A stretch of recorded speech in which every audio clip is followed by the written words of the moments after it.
मुकेश चावला साहब की सरबराही में, और वो सारा उस पर कर रहे हैं काम। अभी वो कारोबारी अफराद से, हमारे भाइयों से, उनसे जो है वो टॉक्स ऑलमोस्ट कामयाब हो गई हैं कि हम चाह रहे हैं कि चलो कुछ हिस्सा आउट ऑफ कोर्ट सेटलमेंट कर लें, क्योंकि कोर्ट सेटलमेंट करने के इरादे में नहीं है।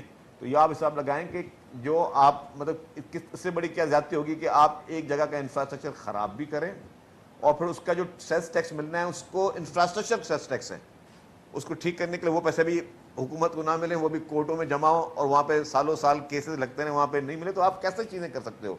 ये तो किसी को हाथ पांव बांध कर फिर उससे हम नताज वाली बात होती है ना। तो चलें, ये सारी चीज़ें कराची के लिए हो रही है। तो मैंने कहा कि जिस तरह, और सिंध वाहिद सूबा है जो जो स्कीम लेके आ रहा है वो जो है सिर्फ सूबे के लोगों के लिए या किसी शहर के लिए नहीं है। सिंध जो स्कीमें लेके आ रहा है जिसमें सबसे ज़्यादा फोकस है वो पूरे पाकिस्तान की हम सोच रख रहे हैं। अगर हम आज विंड से एनर्जी बना रहे हैं या थर पार्कर से कोयले से एनर्जी बना रहे हैं, तो वो कोयला, वो विंड जो है वो सिर्फ कराची या हैदराबाद या शिकारपुर या नवाबशाह इन शहरों के लिए नहीं जा रही, वो जा रही नेशनल ग्रिड में। तो हम वो इन्वेस्टमेंट कर रहे हैं, सिंध हुकूमत इन्वेस्टमेंट कर रही है। सिंध हुकूमत टैक्स पेयर की वो बिलियंस ऑफ रुपीस, मैंने कहा कि $1 बिलियन ऊपर तो थर पार्कर के कोयले के लिए इन्वेस्टमेंट हो चुकी है, वो पूरे पाकिस्तान के लिए कर रही है, पाकिस्तान का सॉल्यूशन ढूंढ रही है। आज अगर हम state of the art hospitals बना रहे हैं, तो आप आज मैं आपको ओपन में, तमाम भाई जितने बैठे हैं साफ ही, मैं कहता हूँ मैं भी आपके साथ चलता हूँ, आप अपनी मर्जी से मुझे किसी भी हॉस्पिटल ले जाएं, जो state of the art hospital मैंने बताया, NICVT ले जाएं, SIUT ले जाएं, मुझे आप किसी चिल्ड्रन हॉस्पिटल ले जाएं, मुझे किसी आप और हॉस्पिटल लेके जाएं, और वहाँ पे चलते हैं और OPD में जाते हैं, आप साइबर नाइफ ले जाएं, OPD में जाते हैं और वहाँ पे माइक लेकर चलते हैं, आप लोग माइक लेकर जाएं और उन पेशेंट जो भी उनका इंटरव्यू करें कहाँ से आए हैं। 50% ज़्यादा आपको पेशेंट्स से मिलेंगे जो कि मुल्क के बाकी हिस्सों से आते हैं इलाज कराने के लिए, मुफ्त में इलाज कराने के लिए। एक एक पेशेंट पे खर्चा होता है, ज़ाहिर है लाखों रुपए में खर्चा होता है। जब सिर्फ NICVT में जब स्टंट्स डलते हैं तो लाखों रुपए का खर्चा होता है। वो जो अखराजात होते हैं वो हुकूमत सिंध पे कर रही है, वो किसी सूबे को बिल नहीं देती, उस शख्स को बिल नहीं देती। तो पीपल्स पार्टी की हुकूमत सिंध जो प्रोजेक्ट्स कर रही है वो पूरे पाकिस्तान के लोगों के लिए कर रही है, वो इंडिविजुअल्स के लिए नहीं कर रही है। उसका हमारा टारगेट है कि हम पाकिस्तान का हर शख्स को मुल्क से बाहर नहीं जाना पड़े। अब अगर गंबट में जो है वो लिवर का और लंग्स का ट्रांसप्लांट हो रहा है, तो इससे पहले लंग्स और लिवर ट्रांसप्लांट के लिए हमारे लोग भारत जाते थे इलाज कराने के लिए, मुल्क से बाहर जाते, जो ज़्यादा अफोर्ड कर सकते थे वो और किसी बड़े मुल्क में जाते थे। अब पूरे पाकिस्तान में फ्री ऑफ कॉस्ट लंग्स का और लिवर का इलाज हो रहा है और उसमें हर शख्स करवा रहा है वो इलाज। तो आप ये देखें कि हेल्थ जहाँ पे हम आप क्रिटिसाइज करते थे, बहुत आसान है कि हम बाकी सारी एनर्जी पे भी हम खर्चा नहीं करते, कोई अखराजात नहीं करते, हम हेल्थ सेक्टर को भी छोड़ देते हैं, जिस तरह बाकी सारे सूबे छोड़ के बैठे हैं। ना वहाँ से कोई एनर्जी प्रोड्यूस हो रही है मुल्क के लिए, ना वहाँ पे जो है इस तरह की state of the art hospitals बन रही हैं। अगर हम सिर्फ कहते हैं कि भाई सिर्फ सड़क की पूरा मुल्क है, तो नहीं है। हर इंसान को जब तकलीफ होती है तो सबसे पहले उसको ज़रूरत जो हॉस्पिटल की पड़ती है। जब इंसान की कोई खुदा न खास्ता कोई सीवियर बीमारी होती है तो सबसे पहले उसको जो तकलीफ होती है वो हॉस्पिटल के लिए पड़ती है। तो ये चीज़ें हैं जिस पर हुकूमत सिंध ने फोकस किया हुआ। इसलिए मैंने कहा कि ये कल कैबिनेट ने भी जो बड़े बड़े फैसले हुए वो हेल्थ सेक्टर या रेलवे का वो किया, उसका मकसद क्या था कि हम उसको ज़्यादा से ज़्यादा जो है अपने पाकिस्तान के तमाम पाकिस्तानियों के लिए वो सहूलियत दे सकें। बाकी एक और आइटम मैं आपको बता दूँ, सिंध पुलिस ने बहुत ही अच्छा और उम्दा काम कर रही है। ख़ास तौर पे जो है वो सिर्फ मैं इस साल की आपको फिगर्स दूं, 1 जनवरी से लेके आज 25 है मेरे ख्याल, आज 25 फरवरी है। ऑलमोस्ट इन 2 महीनों में बहुत बड़े पैमाने पे पुलिस ने एक्शंस किए हैं और उन एक्शन के बहुत अच्छे नतीजे निकले। इस वक्त टोटल जो इनकाउंटर्स पुलिस ने सिर्फ 2 महीने में किए हैं वो 120 इनकाउंटर किए हैं। उसमें से कोई 28 डाकू मारे गए हैं जो इनकाउंटर्स में। उसमें जो ज़ख्मी हालत में डाकुओं को गिरफ्तार किया गया है वो 86 है, जो अरेस्ट डाकू हैं वो 96 हैं, और टोटल जो है जिन डाकुओं ने सरेंडर किया है, क्योंकि जिस तरह कच्चे में पुलिस का इस वक्त बहुत सख्त ऑपरेशन चल रहा है, तो और सबको शिकायत थी कि जी कच्चे में जो है वो लॉ एंड ऑर्डर का इशू है, तो 187 जो है डेकर्स उन्होंने सरेंडर किया है सिंध पुलिस के सामने। और उसमें जो मगवी थे वो 18 जो है वो रिकवर हुए हैं और बेशतर सैकड़ों की तादाद में वेपन्स जो है वो रिकवर हुए हैं। तो जो एक लॉ एंड ऑर्डर के मद में चीज़ें थी, पहले कराची का लॉ एंड ऑर्डर हमने बेहतर किया, फिर जो कच्चे का इलाका जो कि बहुत ही नोटोरियस था क्योंकि उसमें एक पंजाब का बॉर्डर होता था, जब यहाँ पे एक्शन होता था तो लोग पंजाब के बॉर्डर चले जाते थे।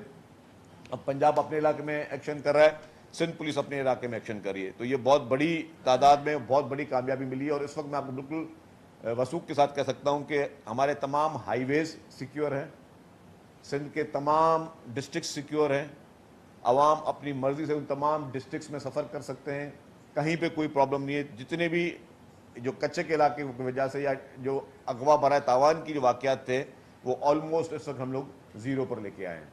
तो इसमें सिंध पुलिस, इसमें ख़ास तौर पे चीफ मिनिस्टर साहब की क़यादत में जिस तरीके से होम मिनिस्टर ज़िया हुसैन लज्जार साहब ने और नए आईजी साहब भी आ गए, जावेद ओडो साहब, ये सब मुश्तरका इनकी काविशों से ये अमन अमान की सूरत हाल बेहतर हुई। तो मैं सिंध के तमाम लोगों को मुबारकबाद पेश करता हूँ और ये यकीन दिलाता हूँ कि जी ये मैं बड़े बावसूख तरीके से बोल रहा हूँ कि आपके जो कच्चे के इलाके के डिस्ट्रिक्ट्स हैं और जहाँ पे अपर एरिया ऑफ सिंध में जहाँ पे प्रॉब्लम थे, अब वहाँ पे प्रॉब्लम रिजॉल्व हो चुके हैं। जैसे मैंने पहले कहा कि 187 लोगों ने, वो उसमें काफ़ी लोग ऐसे थे जिनके ऊपर हेड मनी थी, उन लोगों ने आके सरेंडर किया है।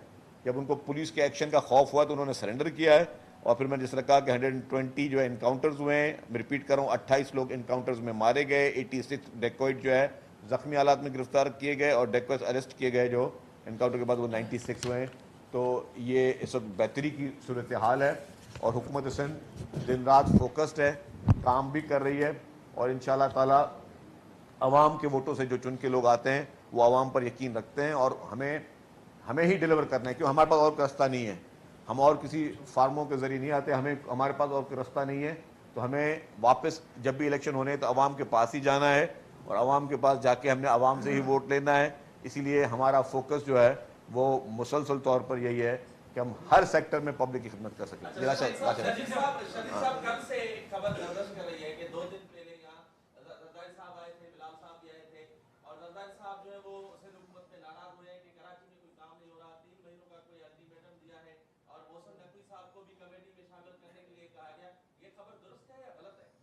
देखिए जी, मैं समझता हूँ कि ये रमज़ान का महीना है। रमज़ान के महीने में आप जब चाट खाते हैं तो उसके ऊपर क्या लगाते हैं, मसाला लगाते हैं। तो ये चाट मसाले वाली खबर, इसका कोई दूर दूर तक हकीकत से कोई ताल्लुक नहीं है। लोग सुन लीजिए, कोई हकीकत से ताल्लुक नहीं है। जरदारी साहब प्रेसिडेंट साहब हैं, हमारे सबके बड़े हैं, वो ज़ाहिर है बड़े डांट भी किसी को दे सकते हैं, लेकिन अभी तक ऐसी कोई बात नहीं हुई है और ना ही इस तरह की कोई सिचुएशन हुई है। उनको जब पता है, जैसे वो ब्रीफिंग लेते हैं, ब्रीफिंग प्रेसिडेंट आसिफ अली जरदारी साहब भी लेते हैं, चेयरमैन बिलावल भुट्टो जरदारी साहब भी लेते हैं, मोहतरमा फरियाल तारपुर साहिबा भी तमाम महकमों से और देते हैं कि जी आप अच्छी चीज़ें करें, वो उनकी ताकीदें आती हैं। तो उस पर सारे वुज़रा, जितने भी वुज़रा हैं और मेयर साहबान हैं, वो ऑलरेडी सब उस पर काम करते हैं। ज़रा डे टू डे लैज़ान होता है। जो चैलेंजेस कराची को, मैंने इतने सारे चैलेंज बता दिए, वो प्रेसिडेंट साहब को भी पता है कि कराची के चैलेंजेस क्या हैं, वो चेयरमैन साहब को पता है, सबको पता है। ऐसा नहीं हो रहा कि जी कि किसी चीज़ में कोई जानबूझ के काम नहीं कर रहा। लेट्स सपोज आप बताएं कि आप देखिए चीफ मिनिस्टर साहब रोज़ाना मीटिंगें कर रहे हैं, कल भी वो विजिट करने गए थे, जहाँ पे किसी प्रोजेक्ट में कोई टेक्निकल वजह से कोई सुस्त रवि है तो वहाँ पे वो अपनी इंस्ट्रक्शन दे के आते हैं, वो डिसीजन लेते हैं। हम बीच में रेड लाइन में फंसे हुए थे, बहुत बुरे तरीके से फंसे हुए थे और टेक्निकल रीजंस थे, वो कोई ह्यूमन एरर नहीं था। ट्रांसपोर्ट महकमे की या किसी भी सिंध हुकूमत के महकमे की कोई बदनीयती नहीं थी। हम टेक्निकली अब फेडरल गवर्नमेंट की किसी पॉलिसी की वजह से अगर रेट डबल हो गए और जो है आप देखें कि एक चैलेंजेस बढ़ गए, प्रोजेक्ट की कॉस्ट डबल से भी ऊपर चली जाएगी, तो ज़ाहिर है वो टेक्निकल रीजन है, उसको सुलझाने में गुत्थियों को टाइम लगता है। तो जहाँ पे ये चीज़ें प्रेसिडेंट साहब को, चेयरमैन साहब को, पार्टी की लीडरशिप को सबको पता है कि उनकी जितनी टीम है, चाहे उनके मेयर हों या उनके चीफ मिनिस्टर या लोकल गवर्नमेंट मिनिस्टर हों, जितने भी मिनिस्टर हैं वो फील्ड में काम कर रहे हैं और उनकी नीयत काम करने की है। अगर कोई काम जो है कोई सुसरवी होगी तो फिर लीडरशिप उसको बोलेगी, लेकिन अभी तक इस तरह की कोई चीज़ नजर नहीं है।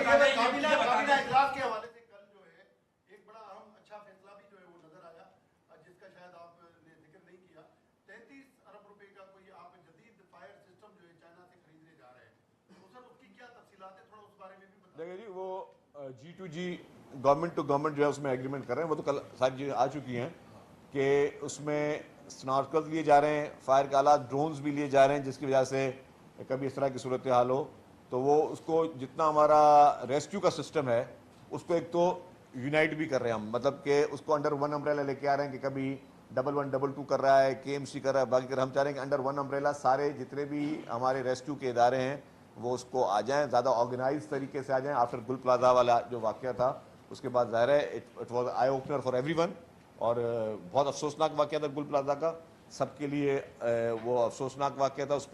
اس کے بعد اور زیادہ سخت میجر لیے. اور میں آپ کو یہ بھی بتا دوں، میں نے پہلے بھی کہی، صرف 2025 میں کوئی 1050 آگ کے واقعات لگے تھے کراچی میں.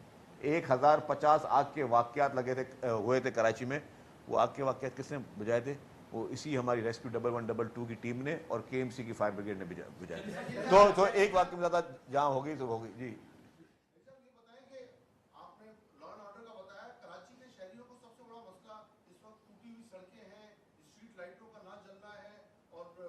جو ری ہیبلیٹیشن کا کام ہے، گٹر کے ڈھکن نہ ہونا، اس پر ہم 2-3 مہینے سے سن رہے تھے کہ 5 ارب روپے رکھے جا رہے ہیں، 8 ارب روپے رکھے جا رہے ہیں. کل فائنلی کیبنٹ نے بھی اس کی اپروول دے دی. آپ کو پتا آن گراؤنڈ کام کب شروع ہوگا، کب یہ روڈیں بن سکیں گی؟ دیکھیں کام چل رہا ہے. اصل میں چیلنج ایک نہیں ہے نا. کراچی، ہمیں افسوس کے بعد جب لوگ کمپیریزن کرتے ہیں کراچی کو باقی شہروں سے کرتے ہیں، باقی شہروں کی آبادی کتنی ہے، کراچی کی آبادی کتنی ہے؟ اچھا دیکھیں، کراچی کی آبادی جو سینسس نے ڈکلیئر کی، وہ ہم سمجھتے ہیں کہ وہ بھی کم کی، وہ 2 کروڑ کے قریب لے کے آئے. ایکچوئل جو ہے، جو ڈیٹا اور جو کمپیریزن لوگ کرتے ہیں کمپیریزن، وہ 3 کروڑ تک سے زیادہ کی کمپیریزن کراچی کے لیے ہوتا ہے. میں ایک اور چیز بتا دوں، لوگ کمپیریزن کرتے ہیں، چلے لاہور سے بھی اچھی بات ہے. لاہور کے لوگوں کو جتنا پینے کا پانی ہے یا پورے پنجاب میں پینے کا پانی، وہ سب سوائل واٹر یوز ہوتا ہے. کراچی کوئی وہ سہولت نہیں ہے سب سوائل واٹر کی. ہمیں پانی جو پورے پاکستان کا سے پانی ہمیں ریلیز ہو رہا ہوتا ہے، ہمیں اس سے کراچی کے لوگوں کو پینے کا پانی ارینج کرنا ہے. یہ آپ کمپیریزن کریں تو پنجاب میں بہت آسان بات ہے نا کہ پینے کا پانی. ہمارے پاس سب سے بڑا کراچی میں چیلنج کیا؟ پینے کا پانی. آپ کا جو انفراسٹرکچر خراب کیوں زیادہ تر ہو رہا ہے؟ وہ پینے کے پانی کی وجہ سے ہو رہا ہے. آپ کے واٹر ٹینکرز کی وجہ سے آپ کے ٹریفک کے معاملات خراب ہوتے ہیں. آپ کا واٹر ٹینکر کی وجہ سے آپ کے ٹریفک کے معاملات خراب ہو رہے ہیں. آپ کے واٹر ٹینکر کی وجہ سے آپ کا انفراسٹرکچر خراب ہوتا ہے. تو یہ چیلنجز باقی صوبوں کو نہیں ہیں. وہاں سب سوائل واٹر پہ سارا گزارا ہوتا ہے. آپ کے پاس سب سوائل واٹر تو ہے ہی نہیں، اس قابل نہیں ہے کہ آپ سب سوائل واٹر کو آپ پی سکو.